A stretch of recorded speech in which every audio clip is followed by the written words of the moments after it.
Welcome to the Media Studio at St. Michael's College. My name is Mark Lubkowitz, and I am a professor in the biology department, and I am sitting here with... My name's Emilie Webster. I'm a senior biology major here at St. Mike's. And Emily, do you want to tell me, how about first where are you from, and then what are you studying in the biology department? Okay, so I'm from New London, New Hampshire, which is close to Sunapee, New Hampshire, and I am kind of focusing a little bit more on the human biology in the biology department. So I'm minoring in chemistry and currently taking biochemistry, and I've gotten the chance to take molecular genetics and microbiology, infectious diseases, a bunch of other courses that are kind of related to the human body. I hear molecular genetics is a great course, is that right? Yeah, so it's taught by Professor Lubkowitz himself. And of all the majors that you could have chosen at St. Mike's, why did you choose biology? So I kind of came in not knowing what I was going to major in. I was exploratory major. And I initially declared Spanish. And with the Spanish major, you have to find another major because you're not supposed to just major in Spanish. And so I really liked my biology class. We were going outside every day because we were studying the ecosystem of the Sand Plain Forest, and I really liked being outside, and I liked learning about plants, and honestly, chemistry and biology were my favorite courses in high school, so I decided to give it a shot, and I declared my major as biology instead, and I minored in Spanish. And then I know you're a senior, Yeah. so what are you, I know you shouldn't ask seniors this, but I'm going to ask you, Yeah. what are you planning to do long term? So long term? Or how about short term and long term? Okay, short term is very different from long term. So short term, I got a job as a business consultant, an associate business consultant for an international tax auditing firm. But I'm not going to be doing tax. I'm going to be doing more of the consulting on system, supply chain management and inventory processing and all of that. However, long term, I was thinking something more towards science, more maybe towards medicine. I've always considered going into the medical field. However, I think it would also be really interesting being a professor. I don't know, I really like teaching and I like hanging out with people. So I'm also considering getting a master's or a PhD in a subject that I'll have to evaluate further down the line. Yeah. Yeah. And then as you reflect upon your experience in the biology department, what's been your favorite part? Does it have to do with the academics itself? No, it can, anything that you're like, this is what was my favorite part of the biology department. So my favorite part of the biology department is the professors themselves. I really enjoy, well, there was one time where I was doing research on the third floor of Charest, and you were around, and Professor Marsden was around, and there's other professors, and I just walk by and we'd have a conversation, and I keep on walking, I have another conversation, and I just feel like the professors are my friends, and it's really cool to have that personal relationship with them.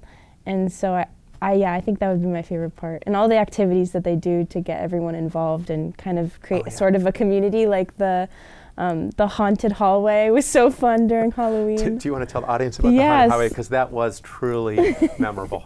Truly memorable. All of the professors in the biology department clearly have a background in acting because they put on a show and they made a haunted hallway. So they basically decorated the science hallway on the third floor of Charest with different rooms that people were supposed to walk through, and there would be jump scares, and then there was children following me. I don't know, were they your kids? No, my kids weren't there. Okay, well, there were children.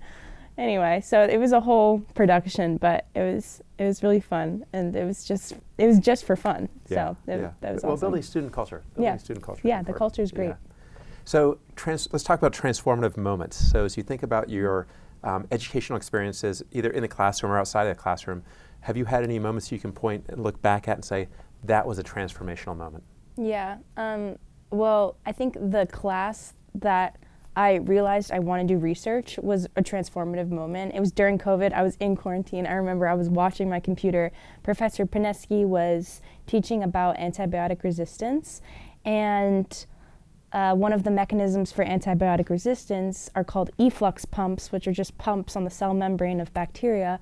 And I was thinking to myself, this is so cool. If she has done prior research on this, I wonder, as a new professor, because she was only there for 1 year at that point, would she be willing to add me to her research team does she have a research team? So after class, I just asked her, can I do research with you? And when she said yes, and she brought up the idea of me coming here for the summer and doing research with her, I remember that moment, and it was very transformative because that led me to doing research and then further accomplishments from there. So I think that it kind of spurred a realization that I can kind of direct my focus in biology wherever I want it, and there's people here to support me while I do it. And you've been, as your advisor, I know this, you've been particularly active both as a student athlete and in the Student Government Association. Mm-hmm. So I want to ask you about both those. Should we do athletics first? Yeah, sure. So I'm a senior on the women's lacrosse team. So I've played lacrosse for 4 years here. We're a Division II athletics college. So it's during season, it's 6 practices a week with 3 lifts.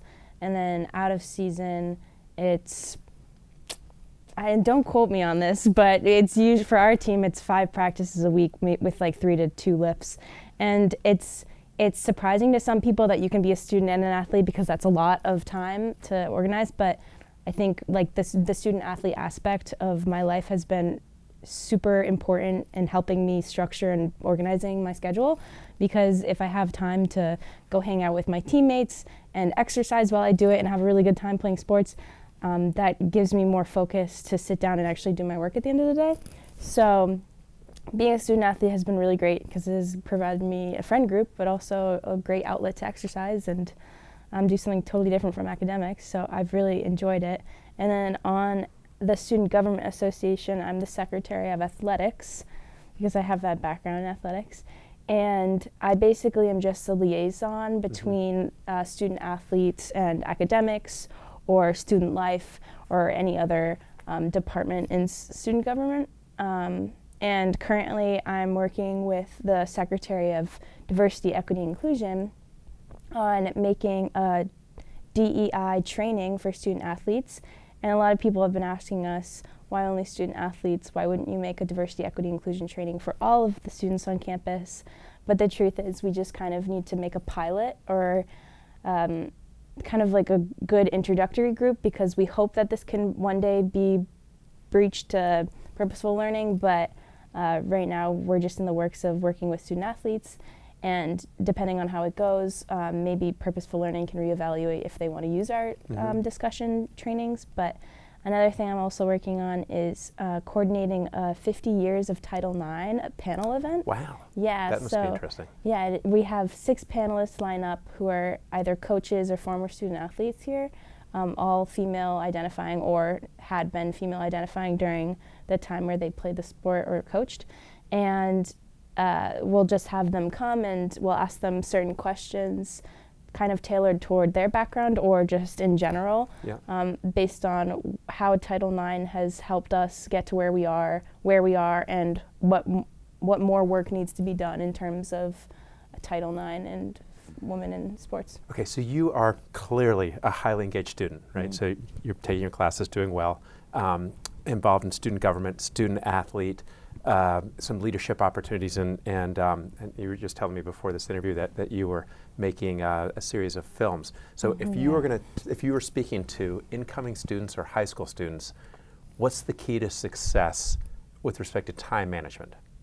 Because you have a lot, you have a lot of balls in the air, and you're hitting them all out of the park. So is there a magic formula, or? I think there's a lot of ingredients that go into the recipe, but a few that I can name off the bat is I pick out my outfit every day before I wake up, or the night before I pick out my outfit, and I always plan the food I'm going to eat for the week. Oh, interesting. I don't meal prep, but I make my breakfast the night before. Yeah, sometimes I'll make my lunch the night before, but I think that planning everything is really important. So not only do I plan my schedule, I have I usually use Free College Schedule Maker. It's a site on the web, but there's also like Excel spreadsheets, Google Sheets, where you can just plan out your schedule, and then I'll have blocks for each commitment I have, like academics, student government, rescue, and then besides that, I can, anytime I have white space in that schedule, that's where I do my homework. Okay. Or if I have white space and I have a lot of white space, maybe I'll watch TV show that I want to watch or do something totally different. But I think that eating healthy is really important. So when I said like I plan my meals, I think like what you put in your body affects not only how you work, how you think, how you sleep, and then how you sleep is so important to how you then work and focus and everything like that. So I think those are really important ingredients, but also just knowing when it's too much is really important, because there's been points where I've like pushed myself to the limits and then I can't do anything for like a week because I'm just so stressed out. So it's also like pacing yourself and knowing your limits, and giving yourself that Saturday to just do nothing. Right. But yeah. So loaded question. Yeah. Favorite class? Oh my gosh. You don't have to say my class. No, it's funny because you don't have to have a favorite. You can have many favorites. You can have many favorites. I have actually a list of favorites. So I really enjoyed taking your class, and I was gonna say that I'm not biased. It was just a really interesting class with molecular genetics. Professor Lubkowitz doesn't use like slideshows like all the other professors where he just lectures off the slideshow. He'll draw everything on the board while you listen and learn, and I think that was just so interactive almost, because it's not just looking at something, it's looking at him draw something and drawing it with him. Things you've never seen, right? Yeah. Like you can't see any of the molecules we're talking about. And the molecules, you think they'd be so complex, but when he reduces it just to a circle or a line, it's just like, okay, that makes sense now. And so thank you for that. It was a great way of just explaining a really complex subject and making it easy to understand. And but I also really enjoyed taking a class in the sociology department called Social Determinants of Health. Oh, yeah. There were so many different sociological aspects of our society that I didn't really realize impacted the disparities we see between different demographics. So that was a really important class for me. I really enjoyed taking 2 other classes in the philosophy department, both taught by Professor Kirby. One of them was called The Art of Living, Aging, and Dying. Oh, wow. And that was my junior seminar, and it had a community engagement component where we went to St. Joe's nursing home, and we had a partner who we partnered up with who lives as a resident there, and we kind of build a relationship with this person, and also at the same time in class are learning about how society views aging and how we view elderly people because of how we view aging. And I also really liked her class called Otherness and Marginalization, which is, an aspect of otherness and marginalization is ageism, but there's also classism and racism and sexism. So it was just really interesting learning about all of that. Have you ever noticed in my office I have a little button that I wear that says Embrace Complexity? And it sounds like a lot of what you're describing is that as you went through the curriculum, engaging in the complex nature of the human experience. Yeah. Right? Which is really, I think, what at many levels what happens in college, and especially at a small liberal arts college. Yeah, I kind of did embrace complexity in some way, because I think biology down to the organismal level and the molecular level is so detailed, and then being able to explore sociology and philosophy was just so much bigger, and so that's a lot of complexity right there in one college education. So you're my academic advisee. Yeah. Do you want to share a little bit about what advising looks like here at St. Michael's College? Yeah, sure. So at St. Michael's College, all of the students have an advisor, and before the advising period, or before you pick your classes, there's an advising period where you have to meet with your advisor and kind of go over your plan. And for Professor Lubkowitz and I, at the very end, it was pretty quick. It was like, I'm thinking about doing this, and he goes, looks good. But in the beginning, when you're still trying to figure all of it out, your advisor is really crucial in helping you make the right decisions of your course load, and saying like, oh, you don't want to take 3 labs in one semester, that'll be really hard. Or, hey, if you're thinking about doing a minor, you need to do this, and this class. How are you going to plan that out? And so having that advisor was just so key. It's so key to every student succeeding. And some students may use their advisor a little bit more than others, but so I've asked you a lot of questions. Yeah. If we were to flip the roles here, Yeah. what might you want to ask of me that some prospective students might want to hear? Okay, so I talked a little bit about my research, but I was wondering if you could talk about what kind of research you do at St. Mike's. Yeah, so I work with maize, I work with corn, and I've got a couple different projects, but the project I'll share with you now is looking at sugar transporters. So leaves, plant leaves, really what they do is they make sugar, sucrose, table sugar, And in my lab, as we like to say, where the sugar goes is where the plant grows. And so we're interested in cloning the genes have already been cloned, and identifying how the genes that move sugars from leaves to other parts of the plant are regulated. In other words, how do you send sugar to the leaves or to the corn kernels or to the roots? Because where the sugar goes is where the plant grows. And of course, since this project was funded by the National Science Foundation, you may be wondering, like, why should I care? And the reason you should care is because this is about crop yield, it's about drought tolerance, it's about global climate change adaptability in plants, and disease tolerance and resistance. Yeah. So sugar movement hits all of those sort of phenotypes. Yeah, and you also teach plant biology here. I do. I teach yes, thank you. I teach plant biology as well as molecular genetics. I'm technically a molecular geneticist who works in plants, and and I teach plant biology sort of from the perspective of structure function. So building the plant at the cellular level and then moving outwards. So how do plants live their life, if you will? Nice. Yeah. And so that's a really interesting subject that you chose specifically in biology, and I was wondering if you could talk about how you got to that point from maybe after you graduated college. How did you get to the point where you started studying corn and researching it? That's that's a long. Okay. Summarized version. Yeah, maybe. Summarized. So my career was early in the pipeline of vaccine development. So I worked on schistosome vaccines, which is a parasite. Then I worked in herpes virus vaccines, and then I went to an immunology lab, and I didn't like working with animals in the lab, is what it comes down to. And so I ended up then pivoting into pathogenic fungi. And from pathogenic fungi, I was like, at that point I knew that I wanted to work at a small liberal arts college, and I needed to sort of expand my repertoire of subject areas. So I went to UC Berkeley, and I'd always been a gardener, and just fell in love with plant biology, and specifically looking at mechanistic questions like how do plants do what they do, and then in the context of sort of deep evolution.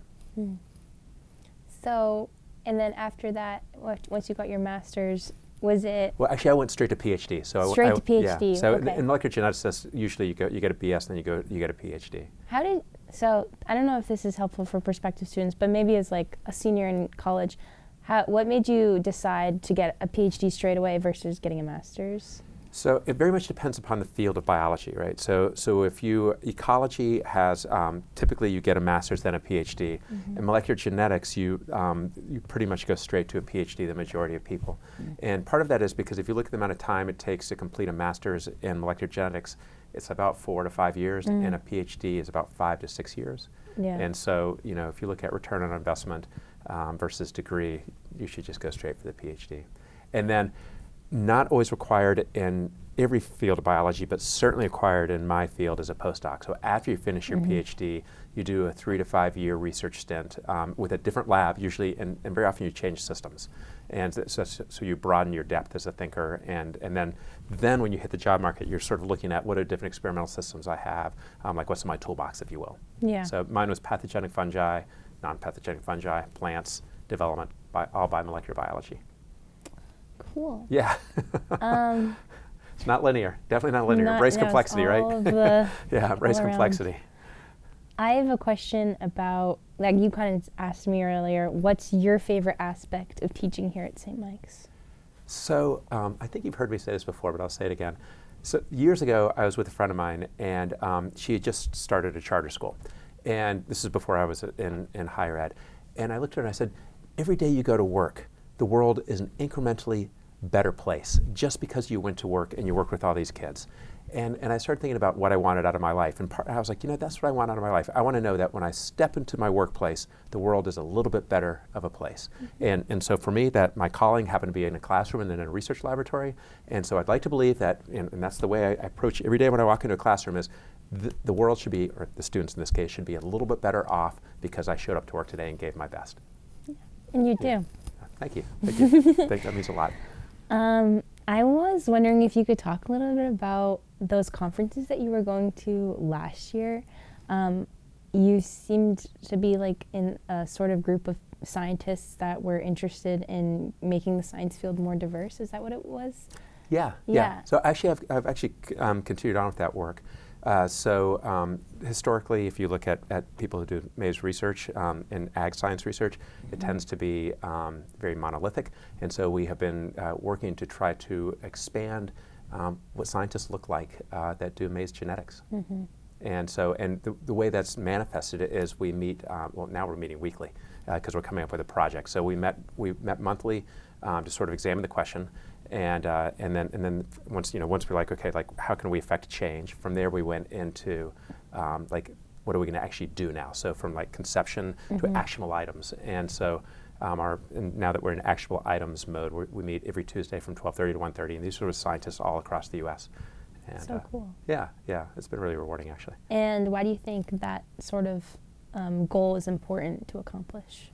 I mean, there's many reasons, right? So one is if you just look at the number of people that are going into fields, just with potential, you want everybody to potentially be moving into every field, right? Like that's how you maximize potential within a society.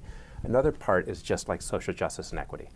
So really because of our history in the U.S., not everyone studies plant science, and so and that's just not the way it should be. Like that's a problem we can and should address, and then as an educator, like that's part of it also, right? Like everyone should have access, I think. Everyone should have access to the education that they want, that will help them reach the dreams they want and become the person they want to be. And so let's just lower those barriers. Yeah. And on a more smaller level, how do you think St. Michael's College allows for that open access for students to kind of go whatever direction they want? So I think, that's a multi-layered question, right? So I mean, at the curriculum. From your perspective. Yeah. So I mean, starting just at the curricular level, we've designed the curriculum to where I like to say, you've made no permanent decisions for your first many semesters, if ever, truth be told. So, and since you're a science major, you know this, like when you come in to any of the life sciences, if you will, whether it be health science or biology or biochemistry or neuroscience, there's a lot of flexibility. So really the first 3 semesters are more or less the same. And that's by design because people change their minds as you hope they would as they learn, right? So it's like, oh, I thought I wanted to do this. I discovered this, now I'm pivoting. And so we try to keep some flexibility in the curriculum. Part of it also is, as an advisor and as a professor is really helping people, fostering their curiosity and helping them have conversations with themselves about who they want to be at some point in their future. Knowing that that's going to change as you go through life, right? As it should and as you hope. None of us are the same people now that we were, when we were much younger or whatever. So part of that is recognizing that people are going to change and sort of building that flexibility into their worldview, like the ever-growing learner, if you will, right? And like we should all hope it never ends, you know? Yeah. When you stop learning, you stop living. What's boredom, right? And the things that like I fear, boredom is one of them. Yeah. And I talk with you a lot in terms, when we're not in the classroom, I like talking with you. And one of the things that stuck with me is the 4 pillars of life that you talked about that one time. And I was wondering if you could tell our audience members what your 4 pillars were. It was like a chair analogy, and if one of the pillars is a little bit smaller than the other, the chair's going to be crooked, but most people's chairs are crooked. Yeah, so if I have a couple different pillars along this line, so tell me if this is one you're thinking about. So there's like, how am I doing physically? How am I doing at work? How am I doing at home? And so I try to balance, is that the one you're thinking of? One of them was agency. Oh yeah. Okay, yes. Agency is, well, I'm not sure I'm going to pull up the analogy right now, but I will talk about agency because I think that's what it's all about. Yeah. One of the, and clearly you remember this, so that's good. One of the things I try to instill in students is whenever you're faced with any sort of problem, look for where you have agency. In other words, if this is the problem right here, and you feel like you're being pressed up against the wall, what are the levers that you can push? Because those are the only levers that you can push. That's where your agency resides. That's where you can affect change, and that's how you problem solve. And so whenever I find myself like, okay, here's a really difficult problem, and I'm like, can't control this, can't control this, can't control this. These 3 things I can control, that's my agency. Yeah. That same sentiment was told to me multiple times as a lacrosse player. When we're on the field, my coach is always saying, okay, we're losing the game, but what can we control? What are the controllables? Yeah. And it's kind of connected to your life quote of your life advice. Yeah. So when we're in molecular genetics class, we don't only learn about genetics, we learn about life advice. And I thought that was so great. Sometimes I go off target. It's okay. Emilie, it is always a pleasure to speak with you. Yeah, same. The pleasure's all mine. And I wish you the best in your future, and I know we'll see each other before you graduate. Yeah. Thank you. Thank you.